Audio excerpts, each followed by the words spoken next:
So two things I always tell people. First, let's get better at observing what's happening around us and spend, as Bill Gates says, 1 hour per day in the future. And I'm not talking about Netflix here. I'm talking about reading good stuff. And then the second is we have to question our assumptions. We're just assuming too many things. It's like, if you're in a relationship with a person for 40 years, you have a lot of assumptions. And one day the assumption turns out to be flawed. You have to start again. Or for example, we had the assumption for a long time that electric vehicles won't work because you'll never get more than 50 miles. And now we're at 500. So the assumptions are really what kind of creates a problem, because they say, okay, that's it, the world is like this. But turns out if we're observing, we can have our assumption disrupted, which is good. And how do your assumptions get disturbed? Well, from a marriage that your assumptions get disturbed when somebody says, you know what, you're just not paying attention. I've had enough.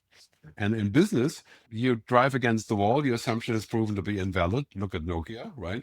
And other companies, your assumptions has proven invalid. We'll never have a phone with a touch screen and so on. And then if you have a slew of assumptions, several in a row, it gets very dangerous, because no matter what you do, your assumption says, no, we can't do that. And so to free yourself from assumptions, a great exercise, sit down and say, let me write down what I believe is the truth about my business and about my life. Because let's be fair, in the end, this is a character skill. If you're a closed person, you will be a closed CEO.